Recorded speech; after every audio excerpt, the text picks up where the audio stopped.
So first off, I'm sure you can deduce this, but this game is not connected to the internet. All of the notes that you're gonna see have been written by Coda. This was actually the first game of his that I ever played. This was shortly after I met him at a weekend game jam in Sacramento, where I grew up. I saw him working on this very level, and it was just so different from anything that anyone else was doing. So right away I was like, I have to be friends with this person. In retrospect, I think I was probably a bit too pushy, trying to get his attention. I was over-enthusiastic.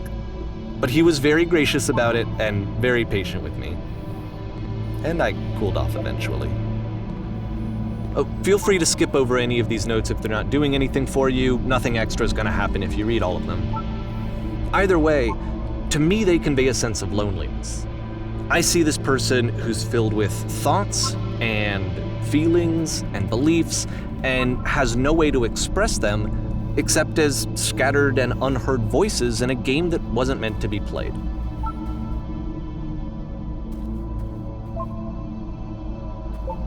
But it's ironic, isn't it, that in playing this game and seeing how alone Coda often felt, that we get to know him better and actually kind of connect with him. And I have to be honest with you, this idea is really seductive to me, that I could just play someone's game and see the voices in their head and get to know them better and have to do less of the messy in-person socializing. I could just get to know you through your work. I think this is why I always liked Coda's games so much, is because it felt like they let me have that connection. I felt as though he was inviting me personally into his world. And then I feel less lonely too.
At the end of this level, we're going to see the puzzle again.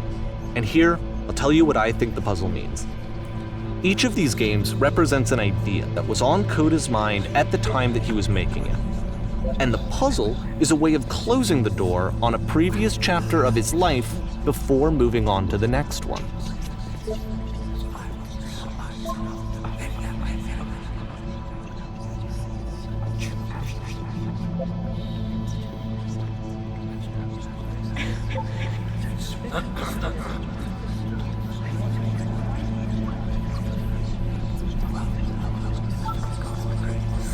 In each of his games, after exploring a theme that, he might find difficult, Coda can then place this puzzle that he knows has a reliable solution, he understands exactly how it works, and so it gives him a simple mechanism for moving on.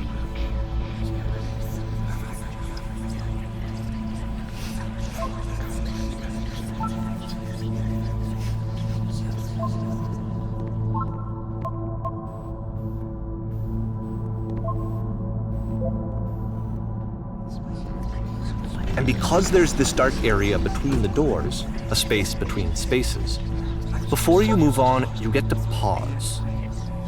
Just for a moment, a few seconds to reflect on and let go of the events that led you here, to step back and connect the pieces together, to grasp at that elusive bigger picture.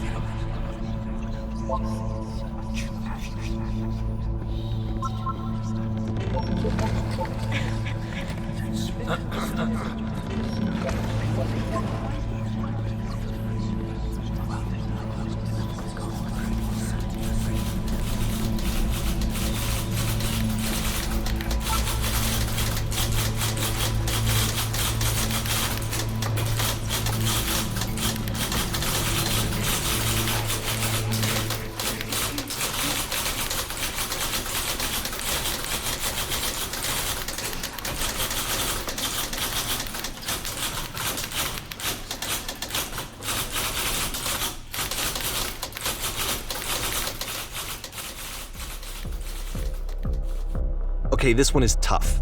It's gonna kinda just spin its own wheels for a few minutes. Hang with it.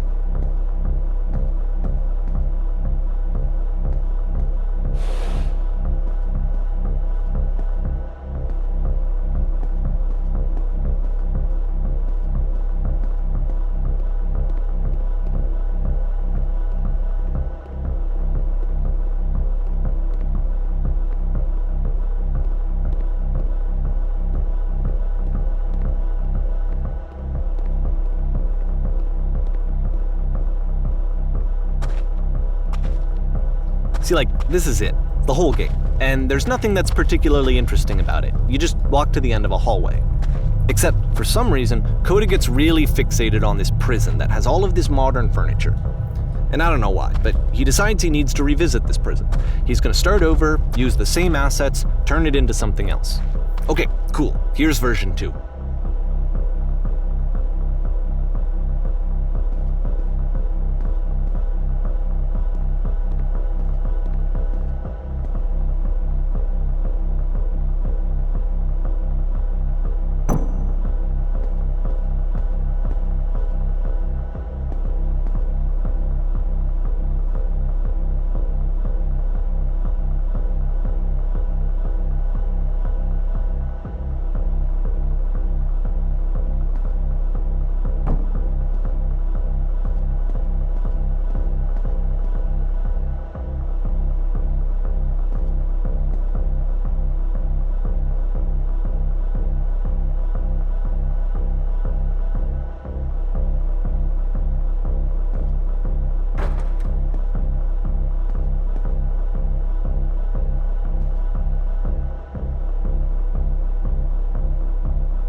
there's a bit more to this one, but still, it's not really communicating anything. It's kind of just weird for weirdness' sake.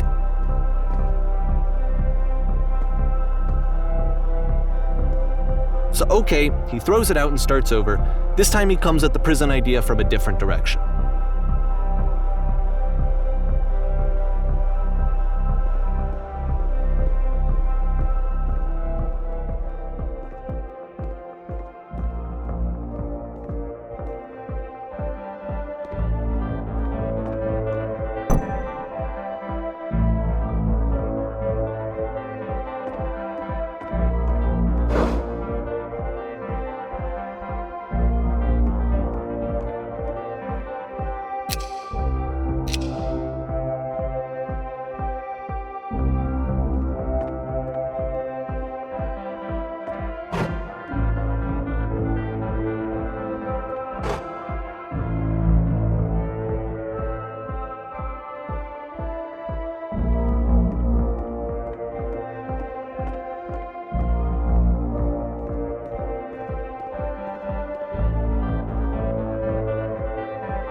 And of course, now the table is gone and you can't begin the chain of events to escape. Here's a version where there are no bars, but you can't actually get to the well. And then a version where the inside of the prison is the outside and the outside is the inside. Let me just blink you real quick through a few more of these. I mean, he really unloaded on this prison idea. There's nearly a dozen. Personally, I think it's awful to watch this, to see a person basically unraveling through their work. And for what? Like, at what point do you just go, maybe there are game ideas other than this prison that I could be working on? But Coda doesn't have that voice telling you to stop, that particular mechanism of defense against yourself. Without it, you just spiral. And so he keeps going and going and going and going and going, and then he hits on something. And he likes it. And that's it. He's done. He stops making prisons. This is the very last version of the prison game that he created, and the reason I think it works is that the prison is not actually in it.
It's a conversation. And so this is what Coda wants, is to be able to talk to someone, to share what's on his mind, and to get some good advice from someone who knows. But the irony is that even in this scenario, you're still talking to yourself. You know, all of these games so far are Coda talking to himself.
I can see why he considers this a fitting conclusion to the prison games. After all of the obsession and frustration, just to be told by someone you can trust that things are going to be okay. Wouldn't that be nice? So what would it look like if Coda wanted to make a game about talking to someone other than himself?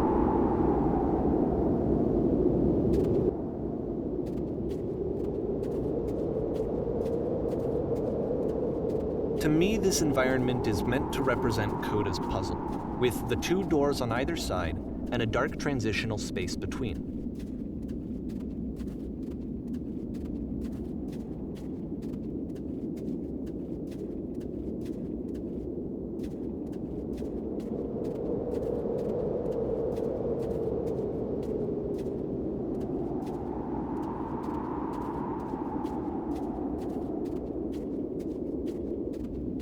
Just so you're aware, nothing will happen up here until you've been inside the house.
You'll notice that the quality of the art is a step up from previous games, including this new and improved chat system, which he started using from this point on. From here on out, he begins putting much more effort into the visual polish of his work, and this particular game took 2 months to create as a result.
After the intense set of prison games, this house cleaning level almost feels like cleansing. It's the moment after a particularly difficult or traumatic experience where you just need to let it sit and digest inside of you, and eventually cohere into something meaningful.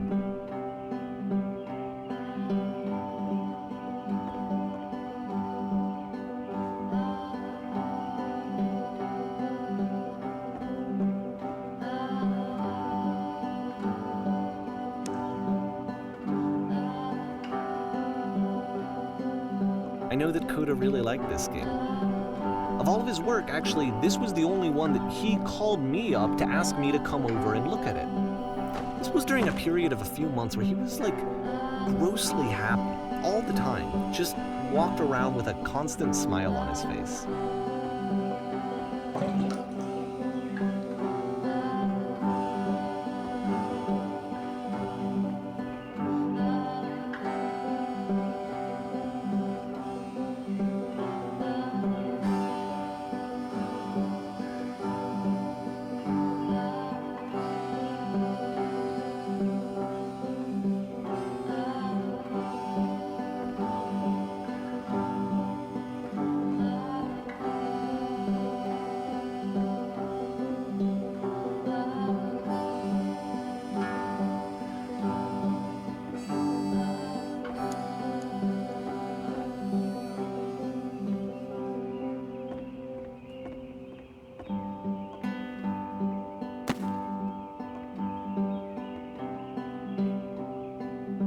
I'm glad he made this. I'm glad he found some peace.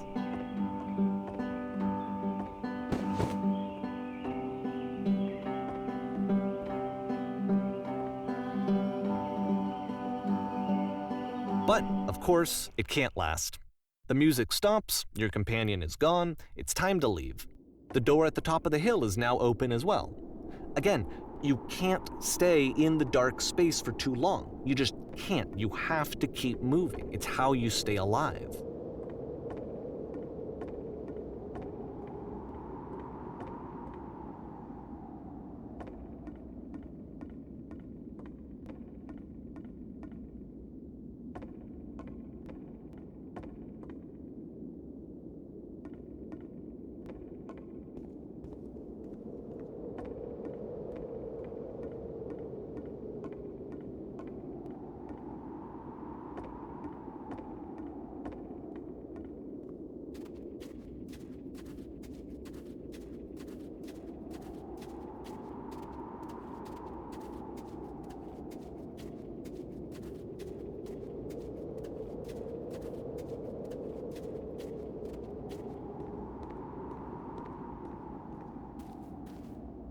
Which is the whole point of the puzzle doors, right?